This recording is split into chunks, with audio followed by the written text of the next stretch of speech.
자, 인사합시다. 안녕하십니까? 예, 반갑습니다. 우리 1월, 2월 기본 이론, 오늘은 기말고사 문제 한번 풀이해보는 시간 갖도록 하겠습니다. 계속 반복되는 얘기입니다만은, 문제, 맞추는데 주안점을 두지 마시고요. 시간 배분 내가 잘하고 있는지, 시간 내 꼭 문제 측정해서 20분 맞춰서 한번 풀어보시고요. 중요 내용들, 특히 기출문제 중에서 다시 출제될 가능성이 있는 내용들을, 가지고 왔기 때문에 이 문제들 반드시 이제 내 것으로 만든다라는 느낌. 틀려도 좋은데 틀린 걸 맞는 것으로 전환시키려는 노력을 좀 해주신다라는 느낌으로 공부를 해주시면 좋겠습니다. 시험에 반드시 나오는 내용 1번 문제 지대 이론이죠. 지대 이론은 일단 경제지대라는 개념이 있고요. 준지대라는 개념이 있습니다. 경제지대는 파레토 지대라 그래요. 파레토. 준지대는 마샬 지대라고 합니다. 얘는 토지에서 생기는 지대라면 얘는 토지 이외에서 생기는 지대죠. 얘는 영구적이고 장기적인 지대라면 얘는 일시적이고 단기적인 지대다. 이런 특징들이 있습니다. 그 다음에 리카도의 차액지대설, 마르크스의 절대지대설, 티넨의 위치지대설, 알론소의 입찰지대설, 이렇게 네 가지 지대설을 공부하셔야 되는데, 차액지대설은 비옥도, 수학체감, 한계지 지대 없고요. 비옥도가 지대를 결정해요. 아니면 곡물 가격이 지대를 결정하고 지대를 불로소득이나 잉여로 봅니다. 그에 반해서 마르크스의 절대지대설은 토지 소유 자체만으로, 요구만으로도 한계지서 지대가 발생하고요. 지대가 곡물 가격을 결정하며 지대를 생산비나 비용으로 봅니다. 튀넨의 위치지대설은 수송비를 강조했고요. 우하향하는 지대 곡선이에요. 한계지대 곡선이 가파르면 집약적이고 완만하면 조방적이죠. 입찰지대설은 지대 지불 능력 최대, 초과이윤이 제로가 되는 수준의 지대를 연결한 우하향하면서 원점을 향해서 볼록한 모양입니다. 이거는 해당 페이지를 찾아서 꼭 한번 확인해 주시기를 바랍니다. 지대로는 출제 가능성이 거의 100%에 육박하는 아주 중요한 파트입니다. 그래서 1번 차액지대는 위치를 중요시하고 비옥도와는 무관하다 그랬는데 일단 위치를 강조한 건 위치지대설이고요. 차액지대설은 특히 비옥도를 중시한다라고 해야 됩니다. 비옥도 수학체감입니다. 2번 입찰지대는 단위 면적당 토지에 대해서 토지이용자가 지불하고자 하는 최대 금액 맞고요. 초과이윤이 제로가 되는 수준의 지대를 의미하는 거 맞습니다. 이 문제 정답은 2번이 되겠네요. 3번은 보니까 거리에 따라 도시로부터 거리에 따라서 농작물의 재배 형태가 달라진다 그랬고 수송비의 차이가 지대의 차이를 가져온다라고 강조하신 분 누구죠? 튀넨이죠. 튀넨. 근데 4번은 보니까 토지 사유화로 토지 자체만으로도 한계지서 지대가 발생하고 지대를 생산비 비용으로 보았다. 이게 무슨 지대? 마르크스의 절대지대설이죠. 그래서 3번과 4번은 바꾸셔야 될 것 같아요. 3번이 튀넨, 4번이 마르크스. 5번은 준지대는 토지 사용에 있어서 지대 성질에 준하는 잉여, 지대에 준하는 잉여가 준지대가 맞긴 합니다. 하지만 영구적 성격이 아니라 그랬죠. 경제지대가 영구적이고요. 준지대는 토지 이외에서 생기는 거기 때문에 수명이 유한하다. 따라서 영구적이 아니라 일시적 해야 됩니다. 그래서 지대설 종류 4가지와 경제지대, 준지대 구분하는 것이 1번 문제 핵심입니다. 지대설 몇 개? 4개. 차액, 절대, 위치, 입찰지대설과 경제지대, 준지대 구분하시는 거 1번 문제 핵심. 2번 문제로 갑니다. 도시 공간 구조 이론에 대한 설명이다. 가장 틀린 것을 찾아라 그랬습니다. 먼저 버제스라는 사람의 동심원 이론이 있었어요. 동심원 이론. 버제스. 호이트라는 사람의 선형 이론이 있었습니다. 호이트. 해리스 올만의 다핵심 이론이 존재합니다. 다핵심 이론. 해리스와 올만.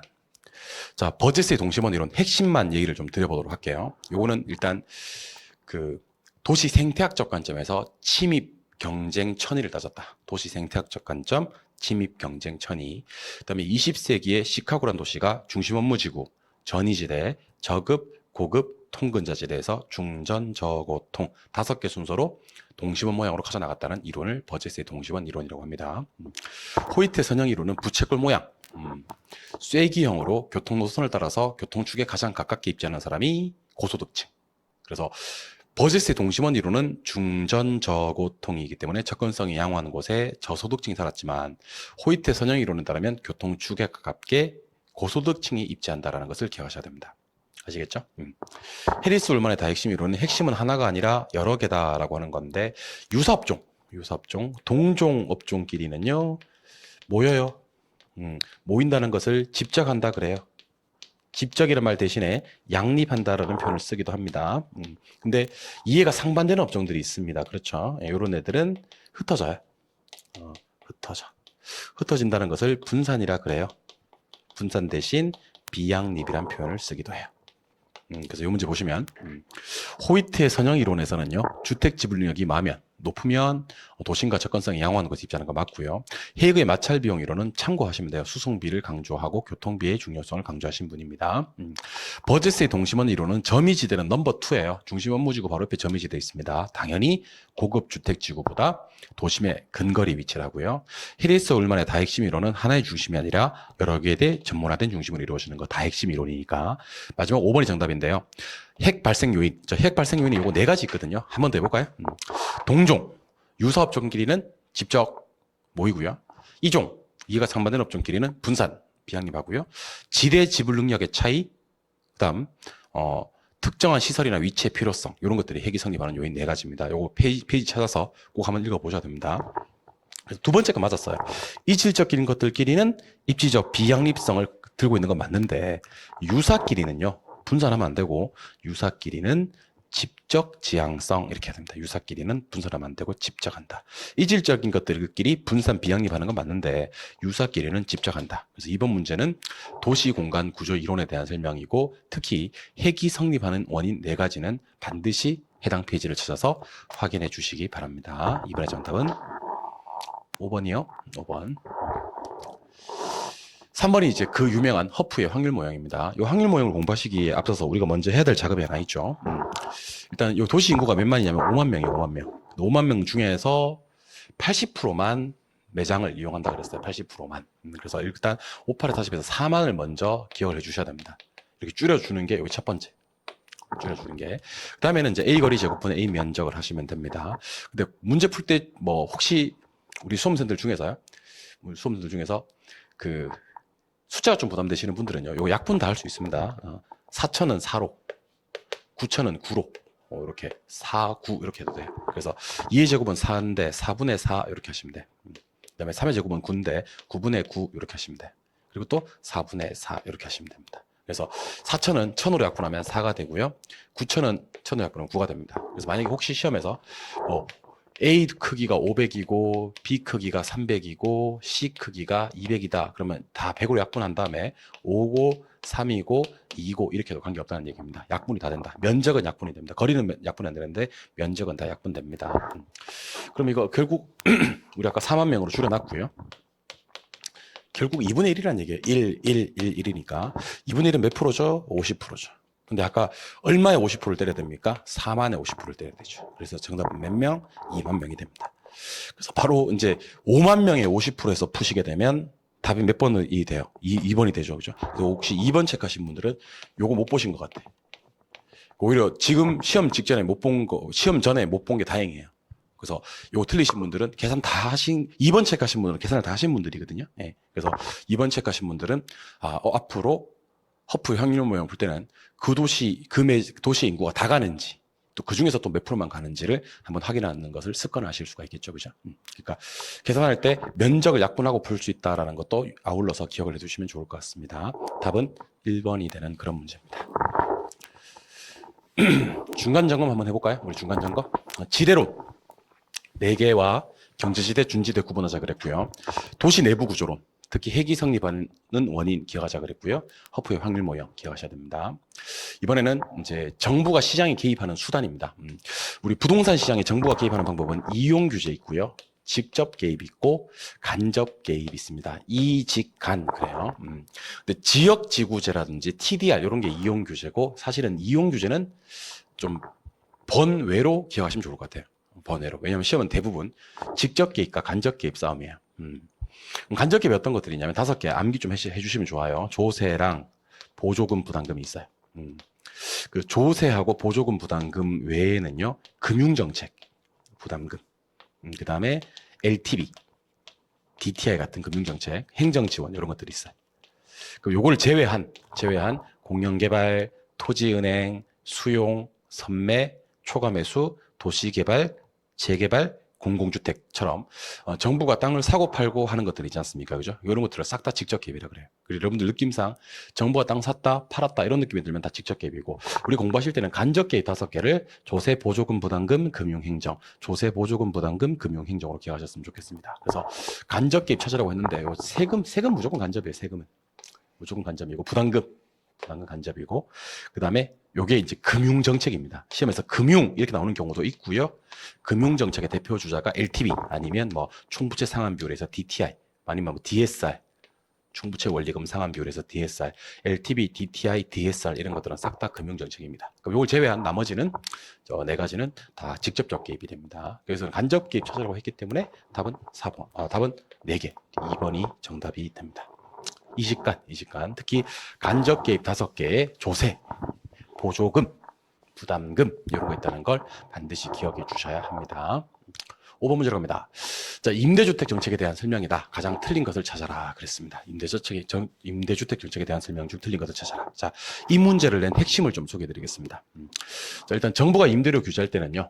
시장에서 형성되는 임대료보다 낮게 규제를 해야 돼요. 높게 규제하면 아무 변화가 없으니까 낮게 규제해야 되는데 낮게 규제하면 초과 수요가 발생합니다. 왜 초과 수요가 발생하냐면 단기에 수요가 증가되거든요. 가격이 싸졌으니까. 근데 공급자들은 장기에 돈이 안 돼.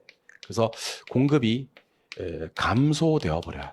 그래서 규제하게 되면요. 자, 2개 기억하셔야 됩니다. 규제는 수요는 증가되지만 공급은 감소된다라는 느낌이 필요합니다. 자, 그런데 보조라는 것은요.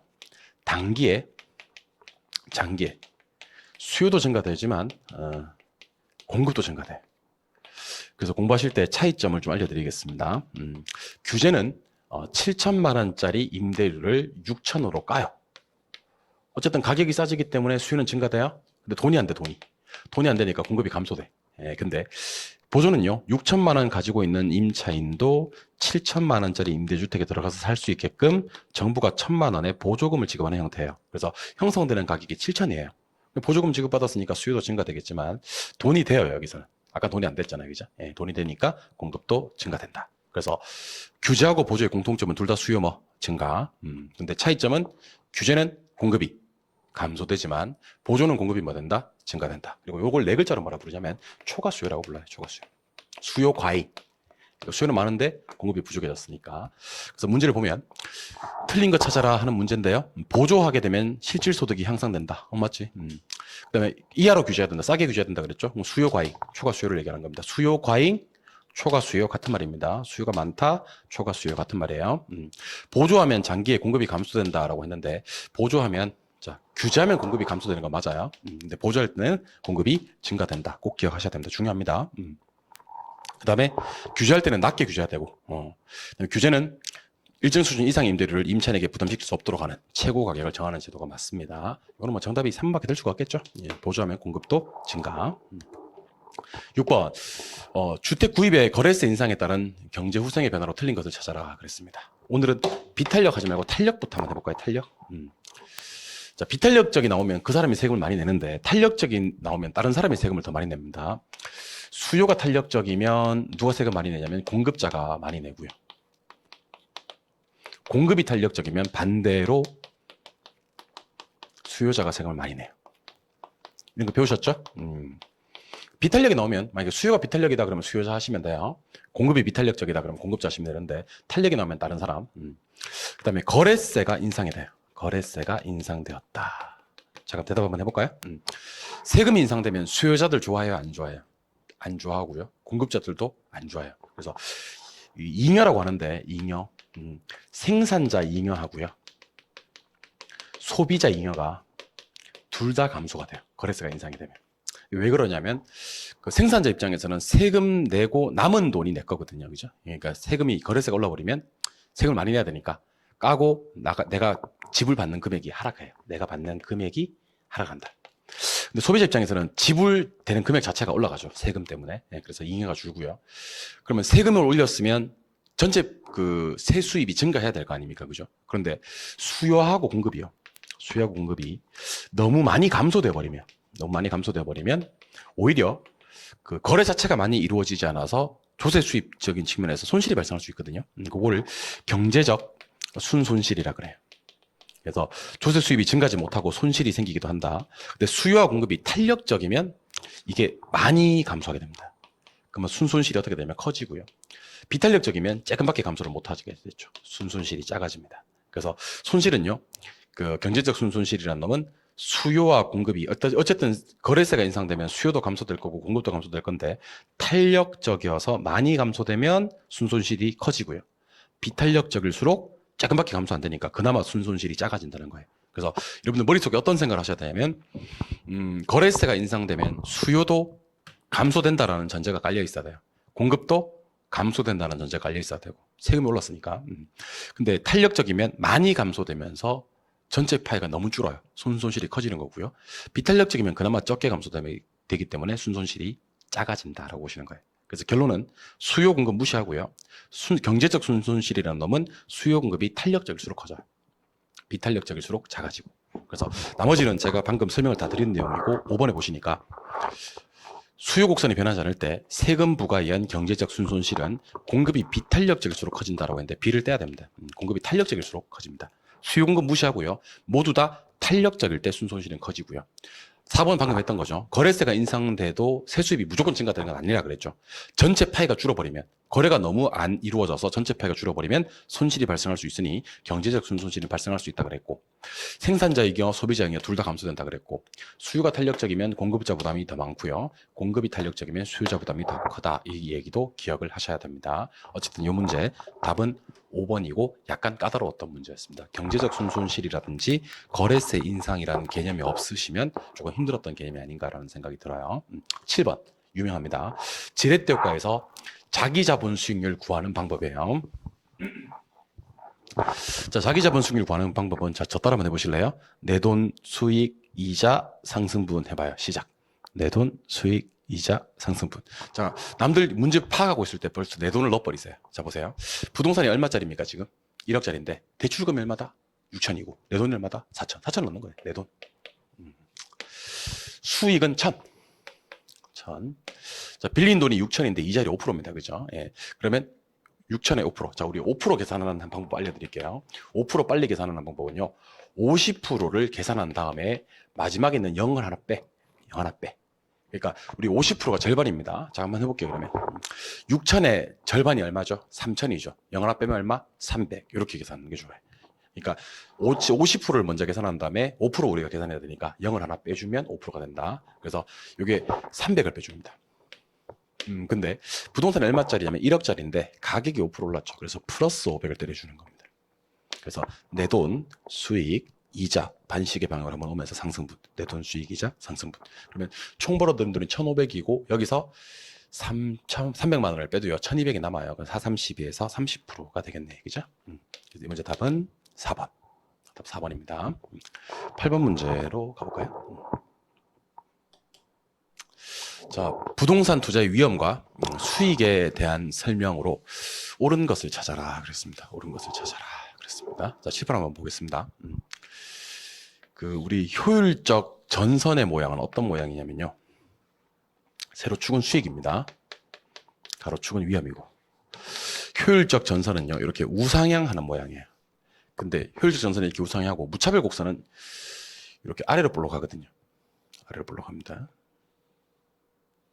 무차별 곡선 아래로 볼록합니다. 이 접하는 점이 최적의 포트폴리오인데 여기를 제가 A점이라고 하고 여기를 제가 C점이라고 하겠습니다. C점은 높은 수익, 높은 위험이면서 공격적이에요.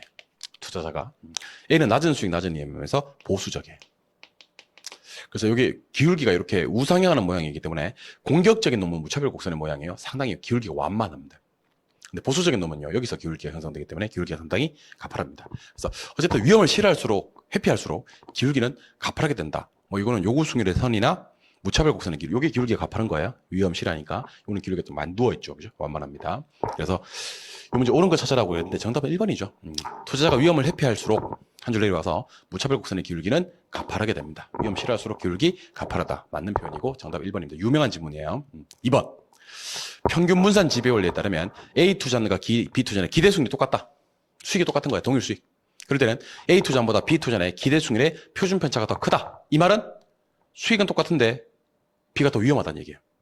그러면 상대적으로 안전한 A가 더 선호된다라고 해야 됩니다. B가 더 위험하니까. 그래서 2번 땡. 3번. 물가 상승률만큼 임대료가 인상되도록 임대계약, 임대료 올리는 것은 위험 전가고요.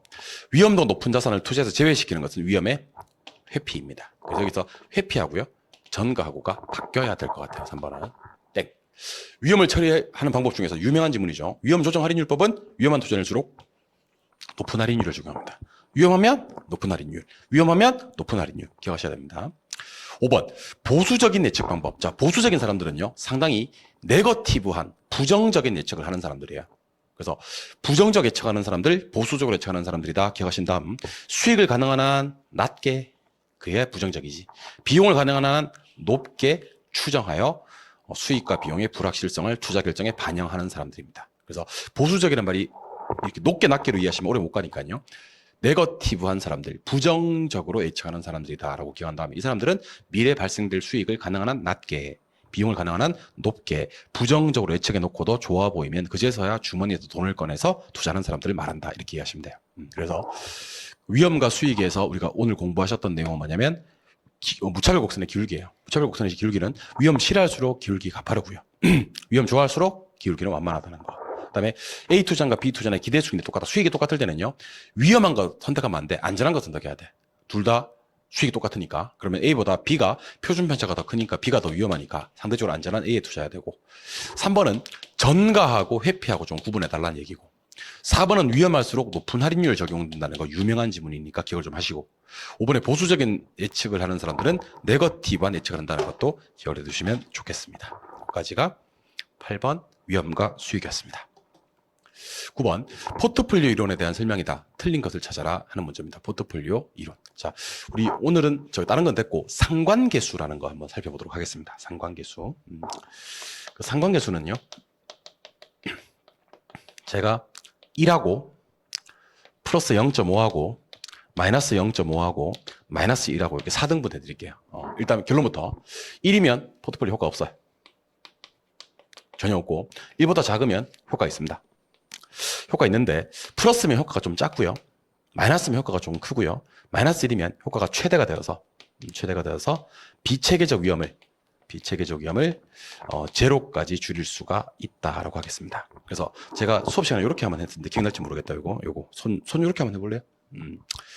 이게 1이고 요거는 1보다 작은 거예요. 1이면 효과가 없고 1보다 작으면 효과가 있는데, 1보다 작은 게 몇 개 보이세요? 3개 보이시죠? 예. 요거는 플러스, 요거는 마이너스, 요거는 마이너스 1이에요.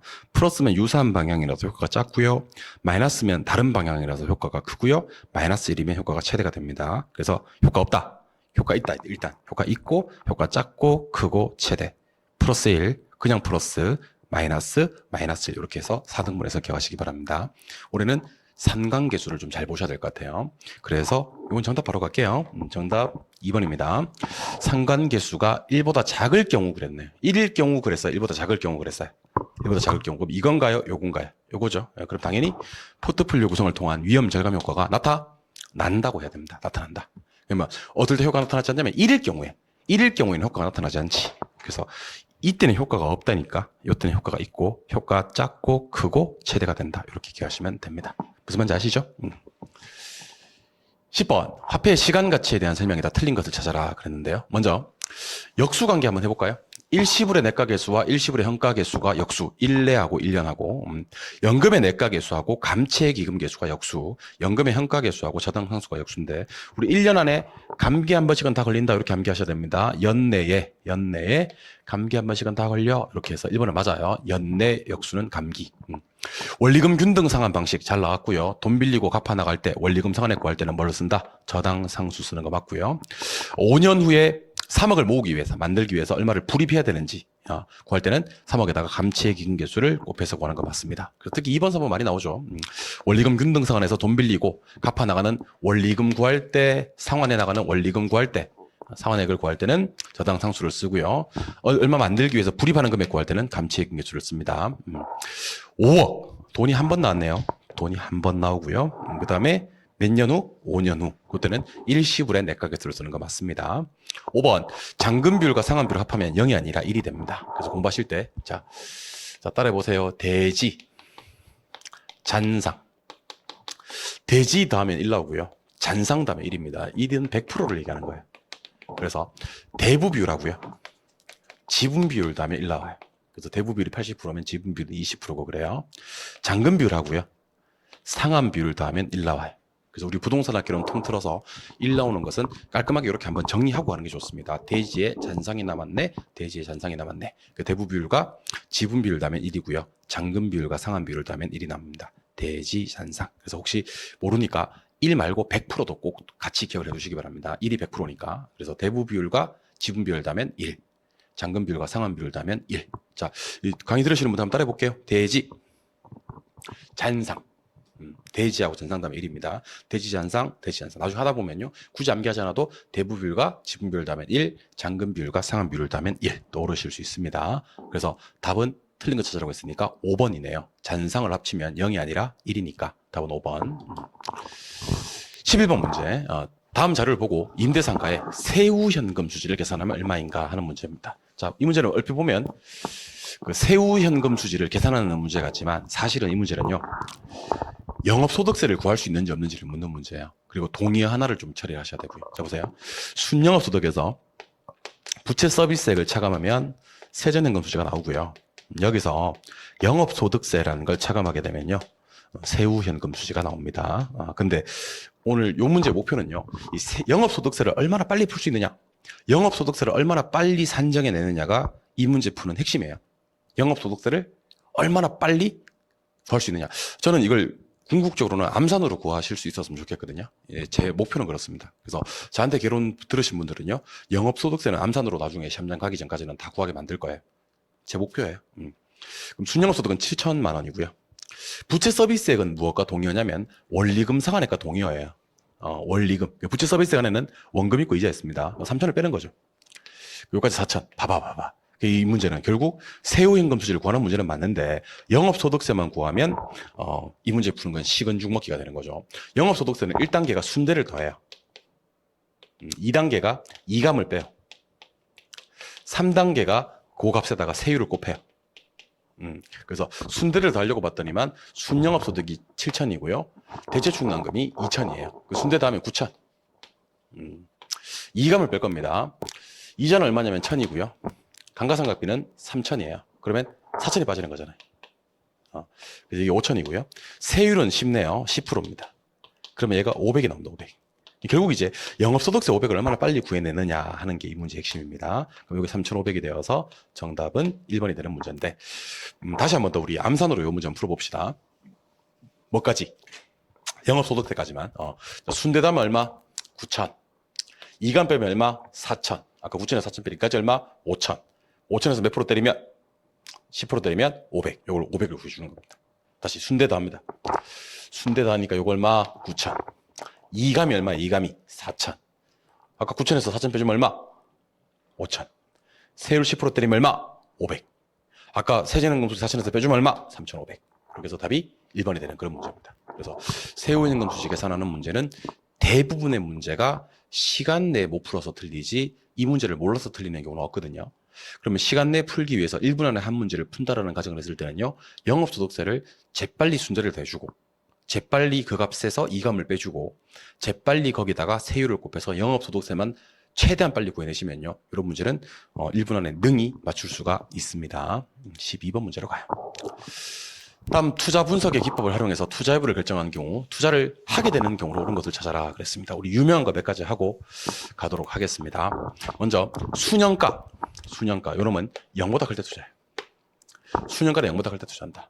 꼭 좀 기억하시기 바랍니다. 그 다음에 투자 가치와 시장 가치를 비교했을 때는 투자 가치가 더 커야 돼요. 3번 틀렸고 내부 수익률은 요구 수익률보다 클 때 투자합니다. 요구 수익률보다 클 때. 수익성 지수는 1보다 클 때 투자하고요. 그래서 우리 항상 요거 따라가세요. 지수 1.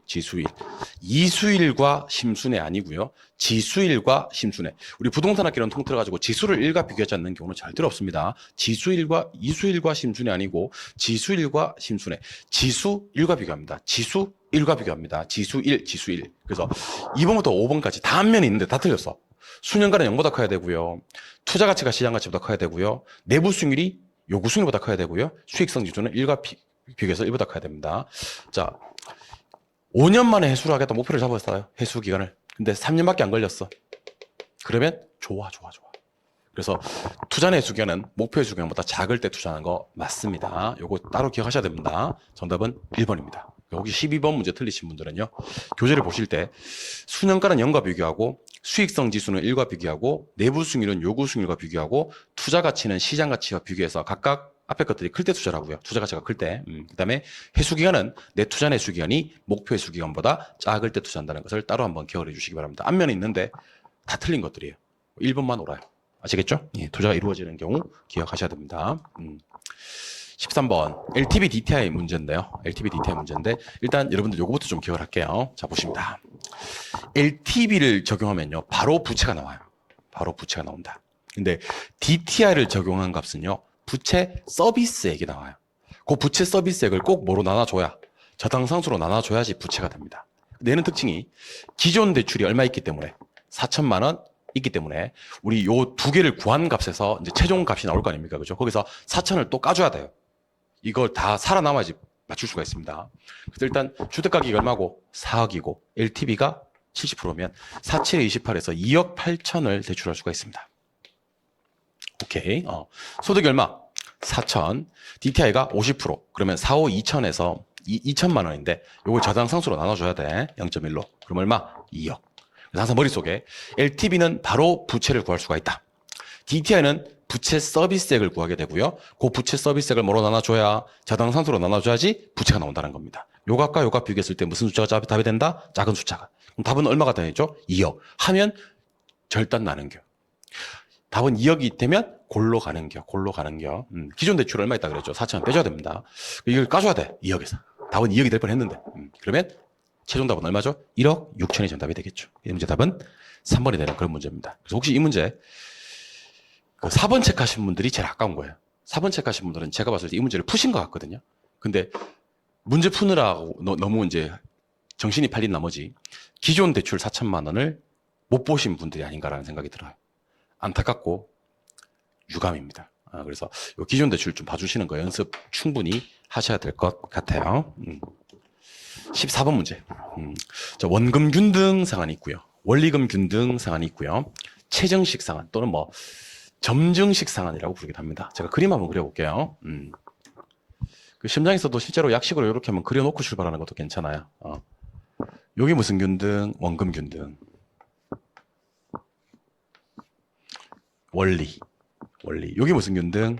원리금 균등. 이거 뭐예요? 요거 최정식이 되겠죠. 그래서 원금 균등, 원리금 균등, 최정식입니다. 지금 초반에 갚는 돈은 누가 제일 많아요? 보니까 원금 균등이 제일 많죠. 남아있는 잔금은 누가 제일 많아요? 최정식이 제일 많죠. 그래서 일단 답부터 해결하고 가겠습니다. 답은 4번인데요. 대출금을 조기에 상환하는 경우 원리금 균등 상환 방식에 비해 원금 균등 상환 방식의 저당 잔금이 더 크다 그랬는데 뭐 생각할 것도 없어요. 원금 균등은요, 세 가지 상환 방법 중에서 잔금이 가장 적은 거예요. 왜냐하면 초반에 돈을 많이 갚았기 때문에. 그래서 답은 4번이 됩니다. 틀리면 안 돼요. 2번 원리금 균등 두 번째 거요. 이자가 감소하는 만큼요 원금이 증가되는 거 맞고요. 원금 균등은 원리금 균등에 비해서 전체 대출 기간 만료 시 누적 원리금 상환액이 더 적다 그랬는데 원금 균등은요 초반에 돈을 많이 갚기 때문에 잔액이 팍팍 주는 방식이에요. 따라서 잔액이 줄면 그에 맞춰서 이자도 많이 줄어들거든요. 그래서 은행에다 갖다 바친 총이자 상환액 또는 은행에다 갖다 바친 누적 원리금 상환액이 가장 적은 방식이 원금 균등이에요. 그래서 원금 균등은 누적 원리금 상환액이 제일 적은 거 맞고요. 처음에 돈 빌려줄 때 DTI, 최정식은요 채무 불이행 위험이 다른 어떤 상환 방식보다도 너무 커요. 그래서 처음에 은행에서 대출 조건을 좋게 해주지 않습니다. 그래서 DTI가 가장 적은 방식입니다. 이렇게. 그럼 거꾸로 해석을 한다면 은행 입장에서 상당히 이뻐 보이는 게 누구냐면 원금 균등이에요. 원금 균등은 미세하게나마 대출 조건이 좋아. 그래서 처음에 돈 빌려줄 때 DTI 비율이 가장 높게 적용되는 게 원금 균등, 가장 낮게 적용되는 게 최정식입니다. 답은 4번이라고 했고 5번. 최정식은 미래 소득이 증가될 것으로 예상되는 젊은 층에 유리한 거 맞습니다. 5번 맞고요. 그러면 1번 원금 균등은 누구한테 유리한지 아세요? 현재는 소득이 많고 앞으로 갈수록 소득이 감소될 수 있는 중장년층에게 유리한 방식입니다. 그러니까 소득이 앞으로 감소될 수 있는 중장년층에게는 원금 균등이 맞고 미래 소득 증가가 예상되는 젊은 층에게는 최정식 상한이 유리하다. 이렇게 공부하시면 됩니다. 되셨죠? 15번. 우리나라 부동산 투자회사에 대한 설명이 다 틀린 것을 찾아라 그랬습니다. 나머지는 여러분들이 한번 읽어보시고요. 제가 오늘은 요것만 해드릴게요. 자, 자기관리 부동산 투자회사가 있고요. 위탁관리, 그 다음 기업 구조조정 부동산 투자회사가 있습니다. 자기관리 부동산 투자회사는요, 실체가 있는 회사이기 때문에 지가 직접 자산 운용도 할 수 있고요. 상근 임직원도 둘 수 있고요. 본점에 지점도 설치할 수 있고요. 법인세도 내야 됩니다. 근데 위탁이나 구조조정 이치는요, 명목회사라서 지가 직접 자산 운용을 못해요. 그래서 자산관리회사라는 회사에게 업무를 위탁하게 되고요. 그 다음에 상근 임직원도 못 두고 지점도 설치할 수가 없고 법인세도 비과세해야 됩니다. 설립할 때는 자본금이 얼마냐면요, 얘는 5억이에요. 5억. 그러고 나서 얘 인가 받거든요. 인가 받고 나서 영업인가 받고 70억 모아야 됩니다. 위탁이나 구조조정은 설립할 때 둘 다 3억이고요. 얘들은 인가도 안 받아요. 등록해요. 등록. 그리고 나서 얼마냐면 50억입니다. 그래서 이거 암기하는 방법은 9구단 5단 해서 57에 35, 57에 35 이렇게 암기하시면 돼요. 57에 35, 57에 35. 자기관리는 5억에 70억, 위탁이나 구조조정은 3억에 50억 이렇게. 그리고 설립할 때는 그 현물 출자가 안 돼요. 현물 출자는 설립 시에는 절대로 불가능하고, 인가 받고 등록하고 70억, 50억 모으고 난 다음에는 현물 출자 가능하다. 그래서 항상 영업인가 등록을 기준으로 그전에는 현물 출자가 안 되고 후에는 된다. 이렇게 기억하시면 좋을 것 같아요. 설립할 때는 현물 출자 자체가 안 된다는 거. 그래서 자기관리 부동산 투자회사는 잘 나왔어. 5억 인가 받고 나서 70억 57 했지. 57 했으면 뭐 해야 돼? 35 해야지. 위탁 관리나 구역 구조조정 설립할 때는 3억은 맞았는데 일단 영업 인가가 틀렸어요. 등록입니다. 등록. 얘들은 인가 안 받고 등록하고요. 그 다음에 30억이 아니라 50억입니다. 그래서 2번은 완벽하게 틀렸습니다. 3억에 57에 35 해야 되니까 50억이 됩니다. 등록하고요. 그 다음에 위탁은 그 본점에 지점 설치할 수 없고 직원을 고용하거나 상근 임원을 둘 수가 없는 명목회사고요. 4번은 자기관리 리치는 실체가 있는 회사다라는 얘기고, 5번은 설립 시에는 현물 출자가 불가능하다. 현물 출자에는 설립은 안 된다. 영업인가 받고 등록하고 난 다음에 최저 자본금을 70억, 50억 모으고 난 다음에는 현물 출자가 돼요. 근데 설립할 때는 현물 출자가 안 된다. 기억하셔야 됩니다. 다 해갑니다. 16번 문제. 자, 부동산 관리는 자산 관리, 건물 임대차 관리, 시설 관리가 있는데 이 문제 핵심은 자산 관리와 시설 관리를 구분하는 게 핵심이에요. 자, 먼저 제가 시설 관리부터 먼저 소개해 드릴까요? 시설 관리는 설비, 운전, 보수, 에너지, 청소, 방범 방제, 외주 관리 등 어떤 시설을 유지하기 위한 그런 관리들을 시설 관리라고 합니다. 그에 반해서 자산 관리는요, 어떤 자산을 증식시키기 위한 투자와 관련된 관리예요. 그래서 뭐 매입 매각, 재개발 재투자, 투자 리스크, 포트폴리오, 프로젝트 파이낸싱. 그래서 여러분들 느낌에 시설을 유지하기 위한 관리가 뭐예요? 그러면 시설 관리. 자산을 증식시키기 위한 투자와 관련되는 관리가 뭐예요? 그럼 자산 관리. 근데 보니까 매입, 매각, 포트폴리오, 재투자, 재개발, 뭐 투자 위험 이런 것들은 전부 다 자산을 증식시키기 위한 자산 관리인데요. 설비, 운전, 보수는 보니까 시설 관리인 것 같아요. 그죠? 답은 1번이고요. 이 문제 틀린 사람은 없죠? 예, 사실은 위에 문제가 없다 하더라도 1번부터 5번까지 중에서 성격이 다른 하나는 1번밖에 없네요. 그죠? 1번은 설비, 어떤 시설적인 측면이고 2번, 3번, 4번, 5번은 전부 다 투자와 관련되는 자산 관리가 맞습니다. 그래서 자산 관리 속하지 않는 거 1번. 1번은 무슨 관리니까? 시설 관리니까 답은 1번입니다. 17번. 민간의 부동산 개발 방식에 대한 설명이 다 틀린 것을 찾아라 그랬는데요. 자, 오늘은 요것만 한번 해보겠습니다. 자, 7번 한번 보세요. 우리 그 사업 수탁이라는 방식이 있어요. 수탁 그러기도 하고 위탁 그러기도 해요. 위탁. 그리고 신탁이라는 게 있어요. 신탁. 자, 수탁과 신탁은요, 토지 소유자가 토지를 대고요, 개발업자가 개발을 대행해 줍니다. 근데 이익이 나잖아요. 그죠?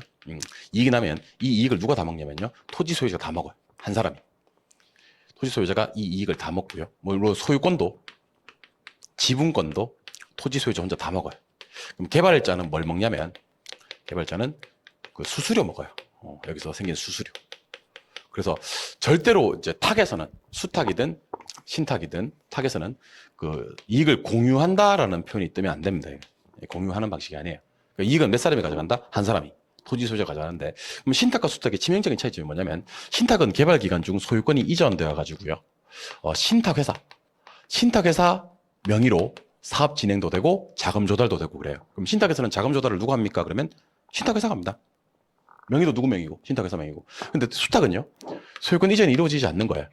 그럼 누구 명의냐면, 누구 명의예요? 토지 소유자 명의예요. 그럼 자금 조달도 토지 소유자 명의로 조달이 되고요, 개발 사업 진행도 토지 소유자 명의로 이루어지는 겁니다. 그래서 여러분들 혹시 여러분들이 개발 사업을 하고 싶어요. 근데 내가 개발 사업에 노하우가 없어서 어떤 개발자하고 같이 사업을 진행하고 싶어요. 그런데 토지 소유권이 넘어가도 좋으니까 사업이 약간 원활했으면 좋겠다 하시는 분들은 신탁을 선택하시면 되고요. 내가 토지 소유자인데 나는 그럴 수는 없지. 물론 수익증권을 받기 때문에 내가 다시 소유권을 넘겨받는다 하더라도 사업기간 중 소유권이 넘어가는 게 찝찝하신 분들은 사업 수탁 방식을 쓰시면 되는 겁니다. 그 외에는 공통점이에요. 그러니까 토지 소유자가 토지를 대고 개발자가 개발을 대행해주고 개발자는 개발을 대행해준 대가로 수수료를 먹고 그 다음에 토지 소유자가 다 가져간 다음에 오케이? 그 다음에 소유권이 넘어가 있는 거 안 넘어가는 거 그 두 가지만 구분하시면 되는 거예요. 넘어가면 신탁, 안 넘어가면 수탁 이렇게. 그래서 당연히 정답은 몇 번이냐면 2번이죠.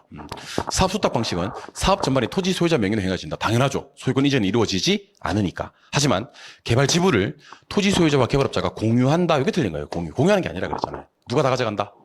토지 소유자가 다 가져간다. 개발자는 뭘 먹고? 수수료 먹고. 그럼 살짝 건너뛰고 4번 가볼까요?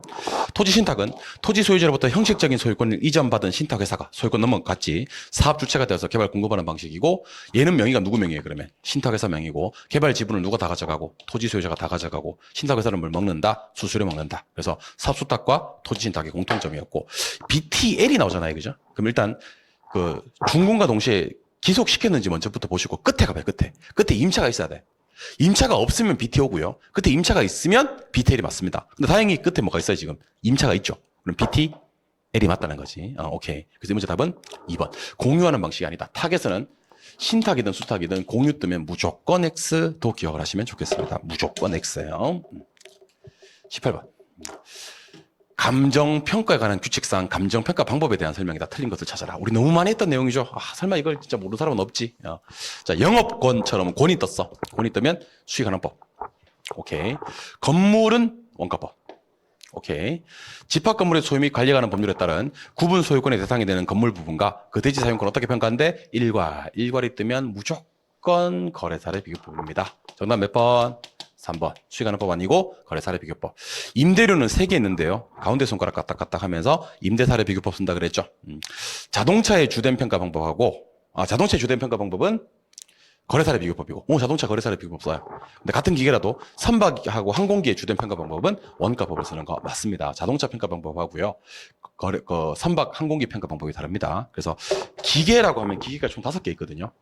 건설기계, 항공기, 선박, 자동차, 동산 이렇게 있는데 앞에 거 3가지는 원가법이에요. 뒤에 거 2가지는 거래사례 비교법이고. 근데 5개 다 본래 효용 가치가 없다. 효용 가치가 없어졌다. 이렇게 얘기했을 때는 해체 처분 가액으로 평가합니다. 해체 처분 가액. 그래도 공통점도 있어요. 해체 처분 가액으로 평가하는 경우도 있으니까요. 그래서 이런 문제 나오면 틀리시면 큰일 납니다. 답은 3번. 일괄평가가 뜨면 거래사례 비교법. 계산 문제. 자, 계산 문제는 바로 그 문제 옆에다가 계산기를 갖다 받치셨으면 좋겠습니다. 문제 옆에다가 계산기를 딱 갖다 받치시고 제일 먼저 돈부터 찾습니다. 돈 얼마? 200. 그래서 200만 원 곱하기 계산기 200 때리세요. 곱하기. 그다음에 4% 상승했죠. 그럼 1.04 때리면 됩니다. 5%면 1.05 때려야 되겠죠. 5% 열세는요. 0.95. 0.95. 10% 우세는요. 1.1 이렇게 때립니다. 연습 좀 해볼까요? 3% 열세 0.97 열세니까 7% 우세 1.07 우세니까 5% 우세 1.05 20% 열세 0.8 지가 변동률 5% 1.05 지가 변동률 3% 1.03 지가 변동률 10% 1.1 그러니까 변동률은 무조건 1점으로 시작을 하는 거고요. 왜냐면 가격이 떨어진다는 가정을 하지 않거든요. 근데 열세 우세는 그 퍼센트만큼 100에서 빼주고 더해주고 해서 계산해 주는 겁니다. 아시겠죠? 그래서 문제 정말 쉬운 문제예요. 200만 원 곱하기 변동률 4% 1.04 5% 열세 0.95 10% 우세 1.1 딱 때려주면 아마 2번이 나올 거예요. 2번 217만 3,600원이요. 틀릴 사람 없어야 됩니다. 마지막 부동산 가격 공시에 관한 법률에 규정된 내용이다. 틀린 것을 찾아라 그랬습니다. 자, 이거는 요거부터 한번 해보겠습니다. 자, 보세요. 자, 토지에 대한 가격 공시는요. 토지에 대한 가격 공시는 표준지 공시지가가 있고요. 개별 공시지가가 있어요. 근데 주택에 대한 가격 공시는요. 단독주택에 대한 가격 공시와 공동주택에 대한 가격 공시로 먼저 나뉘어집니다. 단독주택은 아까 위에 것처럼 표준주택과 개별주택으로 나뉘어져요. 근데 공동주택은 그러지 않아요. 그냥 바로 공동주택이라고 합니다. 그래서 여러분들 어떻게 기억? 이게 왜 홀수가 나오냐면요. 토지 그러면 표계가 둘 다 있어요. 표와 개로 구분돼요. 표준지 공시가와 개별 공시가. 주택은 일단 잠깐 기다리세요. 제 입에서 무슨 주택이 나오는지를 기다려야 됩니다. 주택 그랬을 때는 좀 기다렸다가 단독주택 그러면 표계 하시면 돼요. 근데 제 입에서 공동주택이 나오잖아요. 그러면 공 그냥 해야 돼요. 공. 공동주택에는 뭐가 없다? 표준주택과 개별주택의 구분이 없다는 게 중요합니다. 그래서 자, 한번 해볼게요. 토지 그러면 표계. 주택 그러면 잠깐 기다리세요. 어떤 주택인지 알려드릴게요. 단독주택 그러면 표계. 공동주택 그러면 공 이렇게 하셔야 됩니다. 공동주택은 표계가 없어. 그냥 공동주택 이렇게 하는 겁니다. 아시겠어요? 그래서 우리 개론책에 표준주택, 개별주택 나오잖아요. 그럼 걔는 무슨 주택에 관한 얘기? 단독주택에 관한 얘기예요. 공동주택은 태초에 표준과 개별의 구분이 없어요. 연습 한번 해봅시다. 토지, 표계. 주택, 기다리시오. 단독주택, 표계. 공동주택, 공. 이렇게. 이번 순서 없이 한번 가볼까요? 순서 없이. 주택, 기다리세요. 표계하면 안 돼. 공해도 안 되고. 공동주택, 공. 단독주택, 표계. 토지, 표계. 토지, 표계. 주택, 기다려. 단독주택, 표계.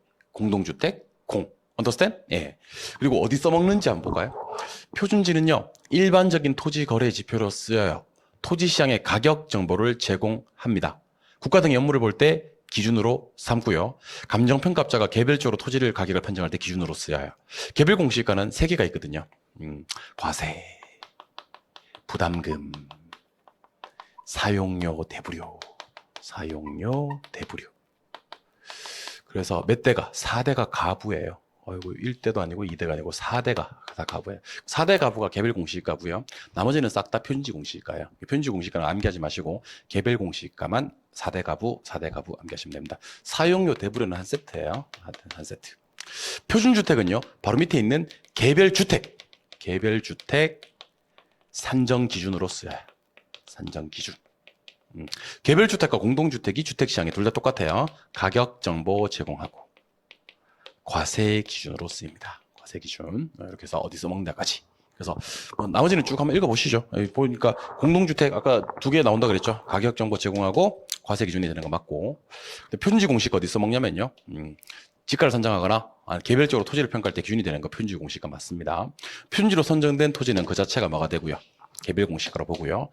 표준주택을 선정할 때는요. 일반적으로 유사도 인정되는 일단의 단독주택 및 공동주택에서 해당 일단의 주택을 대표할 수 있는 주택을 선정해야 된다 그랬는데 공동주택에서는요. 표준주택을 선정하지 않습니다. 그래서 어떻게 해야 되냐면 공동주택을 삭제해야 됩니다. 그 표준주택을 선정할 때는 일반적으로 유사도 인정되는 일단의 단독주택 중에서 단독주택에서 해당 일단의 주택을 대표할 수 있는 주택을 선정한다. 공동주택은 표준주택 자체란 말이 없다. 물론 개별주택이라는 말도 없다. 이 신청은 이 있는 자가 30일 이내 하시면 됩니다. 공시한 날짜로부터 30일 이내. 개별공시권은 시군구청장이 하니까 시군구청장이 이를 신청할 수 있다. 이렇게 하시면 됩니다. 그래서 문제 답은 공동주택에는 표준주택을 구분할 필요가 없다. 선정할 필요가 없다 해서 4번이 정답이 됩니다. 이렇게 해서 기본이론, 중간고사와 기말고사 모두 풀어봤고요. 또 기회가 되면 또 중간고사, 기말고사로 찾아뵙도록 하겠습니다. 요 뭐 1시간짜리 정도 강의가 1시간도 좀 채 안 되죠. 강의이긴 하지만 여러분들 사실 중요한 것만 문제 풀이로 다루고 있기 때문에 시간 나실 때마다 문제 풀어보시고 또 해설 강의도 궁금하시면 들어보시고 하시면 큰 도움을 받을 수가 있습니다. 중간중간 진도 측정이라고 생각해 주시면 좋을 것 같습니다. 다음 해설 강의에서 찾아뵙도록 하겠습니다. 수고하셨습니다.